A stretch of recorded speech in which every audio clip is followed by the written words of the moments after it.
Medina की एक गली में एक यतीम बच्चा अपनी छोटी सी दीवार बना रहा था।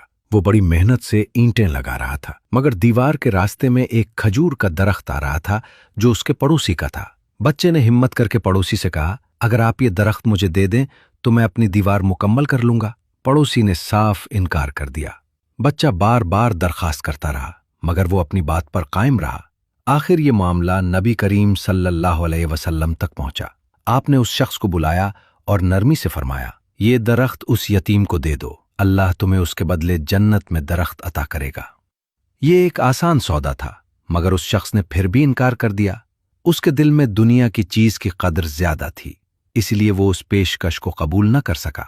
वहीं एक सहाबी खामोशी से ये सब देख रहे थे, हजरत अबू दहदा रजी अल्लाह अन्हो। उन्होंने आगे बढ़कर उस शख्स से कहा, क्या तुम मेरा बाग जानते हो? उसमें खजूर के सैकड़ों दरख्त हैं, एक घर है और एक कुआं भी है। उस शख्स ने कहा, हाँ, वो बाग तो सब जानते हैं।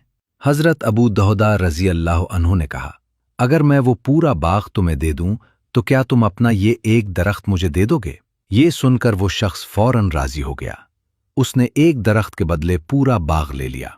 हजरत अबू दहदा रजी अल्लाह अन्हो ने बगैर देर किए वो दरख्त हासिल किया और सीधा उस यतीम बच्चे के पास पहुंचे और उसे दे दिया ताकि वो अपनी दीवार मुकम्मल कर सके।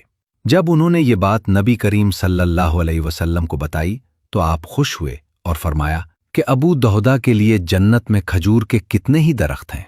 उसके बाद हजरत अबू दहदा रजी अल्लाह अन्हो अपने बाग की तरफ गए, मगर अंदर दाखिल नहीं हुए। बाहर खड़े होकर अपनी अहलिया को आवाज दी कि वो बच्चों समेत बाहर आ जाएं, क्योंकि ये बाग अब उनका नहीं रहा। उनकी अहलिया ने पूछा, आपने ये बाग किसको दे दिया? उन्होंने जवाब दिया, अल्लाह को, जन्नत के बदले। ये सुनकर उनकी अहलिया ने कोई हैरत जाहिर नहीं की, बल्कि सुकून से बच्चों को बाहर बुलाया और कहा कि ये बहुत अच्छा सौदा हुआ है। चंद लम्हों में एक बाग, एक कुआं, एक घर सब पीछे रह गया, मगर एक यकीन उनके साथ था कि जो अल्लाह के लिए दिया जाए वो कभी जाया नहीं होता।